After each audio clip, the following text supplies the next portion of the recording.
اور اس کے بعد کیا ہے مقام؟ لا موجود الا اللہ. سب کچھ دیکھ لیا اس نے، روحانی طور پہ سب سیر کر لی اس نے، آسمانوں کی بھی کر لی، بعض انبیاء کرام کی زیارت بھی ہو گئی، بعض فرشتوں کی بھی زیارت ہو گئی، سلوک کے معاملات اس کی چل رہے ہیں آگے. چوتھا درجہ جو آتا ہے وہ آتا ہے لا موجود الا اللہ، کہ اللہ کے سوا تو کوئی موجود ہے ہی نہیں. بالکل سب کا وجود کس کے وجود کے سبب ہے؟ خالق کے بغیر مخلوق ہو سکتی ہے؟ تو مخلوق خود کیا ہوئی؟ خالق کے مقابلے میں مخلوق کی کوئی حیثیت نہیں ہے. خالق کے مقابلے میں مخلوق کی کوئی حیثیت نہیں ہے. کسی چیز کا ہے سایہ ہے، روشنی ہے تو سایہ بھی ہوگا. اگر وہ چیز ہی نہ ہو تو سایہ ہوگا؟ مخلوق سایہ ہے. اگر کوئی سائے کی نفی کر دے تو کیا ہے؟ صحیح کہہ رہے ہیں نا، سایہ کچھ نہیں ہوتا بھائی. اصل چیز تو بس جیسے میرا ہاتھ ہے اس کا سایہ پڑ رہا ہے، میں کہوں گا یار شاید کی تو کوئی ضرورت ہی نہیں، کوئی حاجت ہی نہیں ہے، اصل چیز تو ہاتھ ہے. بلا تشبیہ بلا مثال رب کی ذات اصل ہے، مخلوق جو ہے وہ اس کی قدرتوں کا ظہور ہے، اس کی صفات کا ظہور ہے، اس کی تجلی ہے. یعنی تجلی مانے ظہور. چلیں آپ کمپیوٹر سے مثال میں آپ کو دیتا ہوں بلا تشبیہ بلا مثال کر کے. آپ نے کی بورڈ پہ اے پہ ہاتھ رکھا، دبایا، اسکرین پہ کیا آئے گا؟ اے آئے گا. کیا یہی اے ہے جو یہاں لکھا ہوا ہے؟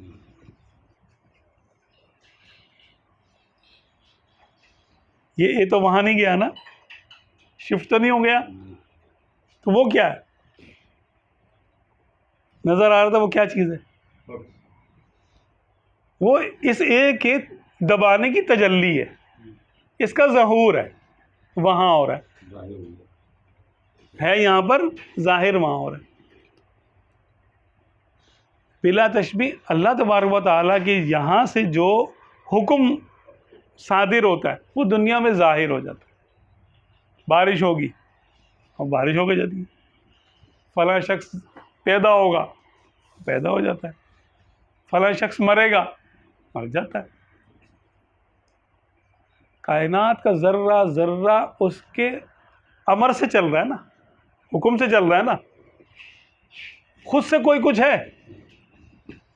کوئی فرشتہ؟ کائنات کی کوئی بھی مخلوق اپنا وجود خود نہیں رکھتی، اللہ کے حکم کے ماتحت، اس کے امر کے تابع. اس نے چاہا تو مخلوق ہوئی اور نہ چاہتا تو مخلوق نہ ہوتی. تو کہا جاتا ہے اللہ کے سوا تو کوئی ہے ہی نہیں، اللہ تعالیٰ خود بخود ہے. اس کو کہتے ہیں واجب الوجود. کیا کہتے ہیں؟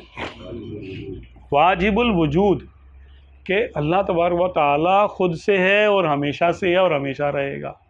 وہ کسی کا محتاج نہیں، اپنے ہونے میں، اپنی بقا میں، اپنے قیام میں،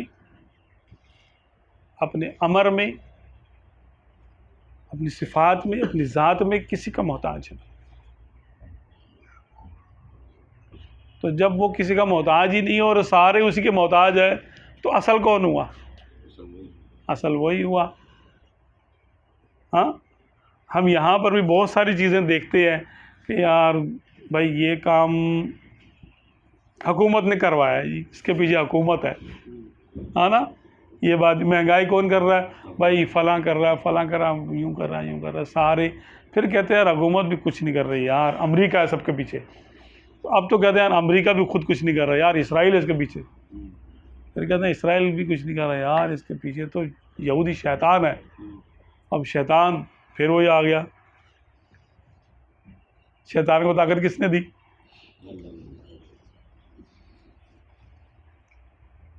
شیطان جو قوت لے کر آیا ہے وہاں سے دعویٰ کر کے کہ اللہ مجھے طاقت دے، دیکھ میں ان کے سب کی پول پٹی کھول دوں گا، یہ تیرا کوئی بھی فلا تجد اکثرہم شاکرین، میں ان کو دکھا دوں گا کہ یہ تیرے شکر کرنے والے نہیں ہیں۔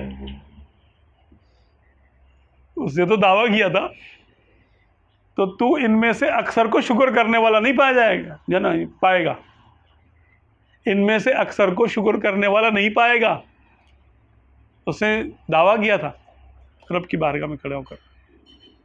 اللہ تبارک و تعالیٰ نے فرمایا ٹھیک ہے، لیکن جو ان میں سے میرے ہیں نا ان پر تیرا زور نہیں چلے گا۔ تو اللہ تعالیٰ نے شیطان کو قوتیں دی ہیں، طاقتیں دی ہیں، اس میں بھی حکمتیں۔ شیطان خود کچھ ہے؟ خود تو کچھ نہیں ہے شیطان بھی،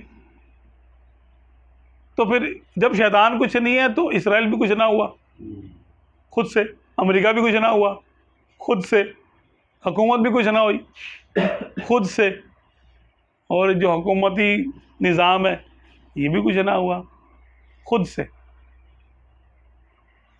اچھا ہے یا برا ہے، سب کے پیچھے اذن کس کا ہے، مشیت کس کی ہے؟ اللہ کی مشیت ہے۔ تو لا موجود الا اللہ، لا موجود الا اللہ، یہ تو علمی طور پہ ہم نے سمجھا، عقلی طور پہ، علمی طور پہ سمجھا یار سب کے پیچھے ایک ہی ذات ہے۔ یہ جب کیفیت طاری ہو جائے بندے پر، جب کیفیت طاری ہوگی تو اس کے سارے کام پھر اسی پہ ہوں گے، لا موجود الا اللہ، لا موجود الا اللہ، لا موجود الا اللہ۔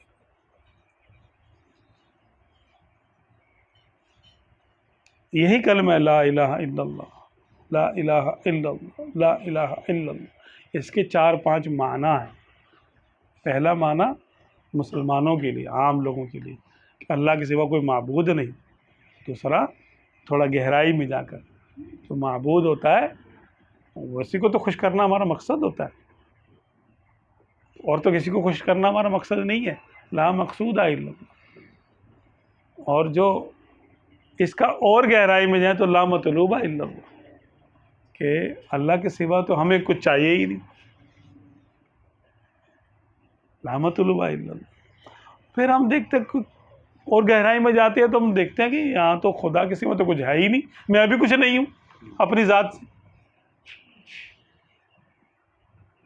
یہاں تو جو کچھ ہے رب کا حکم ہی چل رہا ہے سب جگہ، اسی کا اذن ہے، اسی کی صفات ہے، انہی کا ظہور ہے۔ ہاں، جب کہ تم بن نہیں کوئی موجود، پھر یہ ہنگامہ خدا کیا ہے۔ دیکھو شاعر تھا،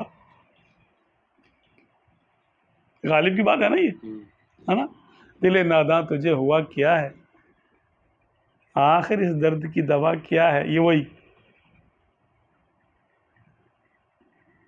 جب کہ تم بن کوئی نہیں موجود، کہ اللہ تیرے سوا تو کوئی ہے ہی نہیں یہاں پر، پھر یہ ہنگامہ خدا کیا ہے۔ کیسے کمال کا شعر ہے، کس مقام کا شعر ہے، فنائے کلی کا شعر۔